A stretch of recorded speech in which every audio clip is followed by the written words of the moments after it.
बिस्मिल्लाहिर्रहमानिर्रहीम। अस्सलाम वालेकुम। कैसे हैं आप सब लोग? अल्लाह से दुआ है कि आप सब अपने अपने घरों में अपनी फैमिलीज़ के साथ हमेशा हंसते मुस्कुराते खुश व खुर्रम और अल्लाह के हिफ्ज़ व अमान में रहें।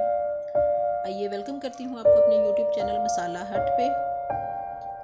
आज मैं कोई रेसिपी शेयर नहीं करूँगी आपके साथ, बल्कि एक छोटी सी किचन टिप है जो मैं आपके लिए लेके आई हूँ। मैं घर में इस्तेमाल करती हूँ, तो सोचा मैं आपके साथ भी छोटी सी टिप इस्तेमाल कर लूँ। अदरक जो कि हमारे खानों का एक मेन जुज़्व है। बाज़ औक़ात साल में ऐसा होता है कि अदरक बिल्कुल नायाब हो जाता है और या फिर बहुत ज़्यादा महंगे दामों मिलता है कि अफोर्डेबल नहीं होता। तो आजकल के मौसम में जैसे अदरक वाफिर मिकदार में मिलता है मार्केट में, तो उसको सेव करने का तरीका मैं आपके लिए लेके आई हूँ।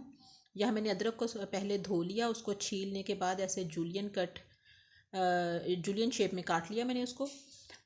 काटने के बाद हमने इसको वॉश नहीं करना, बल्कि हमने अगर धोना है तो छिलके समेत ही उसको धोएंगे। पहले अच्छे तरीके से वॉश कर लेंगे ताकि उसकी मिट्टी वगैरह सारी उतर जाए, और फिर उसका छिलका उतारेंगे। छिलका उतारने के बाद उसको मैंने इस तरीके से जूलियन शेप में कट कर लिया। आप चाहें तो उसके बारीक बारीक स्लाइसिस भी कर सकते हैं। मेन मकसद है कि हमने उसको एक किसी एयर टाइट जार में रखना है। ये देखिए, इस तरीके से मैंने एक शीशे का जार लिया, उसको भी अच्छे तरीके से वॉश करके मैंने धूप में रख के उसको बिल्कुल सुखा लिया। जार हमारा बिल्कुल भी गीला नहीं होना चाहिए, वरना अदरक ख़राब हो जाएगा। इस जार में मैंने, और जार होना भी शीशे का चाहिए, प्लास्टिक का ना हो। इसमें मैंने ये देखिए अदरक अच्छे तरीके से भर दिया है। अब इसमें मैं डालूँगी वाइट विनीगर, सिरका, जो नॉर्मल अपने घरों में बहुत ज़्यादा इस्तेमाल होता है।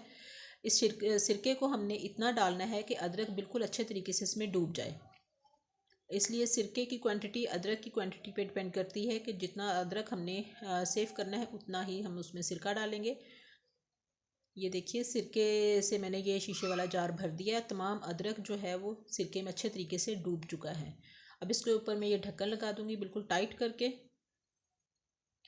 और एक दफ़ा इसको अच्छे तरीके से हिला दूंगी ताकि अदरक जो है वो अच्छे तरीके से सिरके में डूब जाए। इसको आप फ्रिज में रख के 6 महीनों तक कम से कम आराम से इस्तेमाल कर सकते हैं। जितना ज़रूरत हो उतना निकालिए और बाकी दोबारा फ्रिज में रख दीजिए। ये देखिए, आपको मेरी ये छोटी सी किचन टिप कैसी लगी? अच्छी लगे तो इसको लाइक कीजिए, शेयर कीजिए और काइंडली मेरे चैनल को ज़रूर सब्सक्राइब कीजिए। वीडियो देखने का बहुत शुक्रिया। अगली रेसिपी तक के लिए इजाज़त दीजिए। अल्लाह हाफिज़।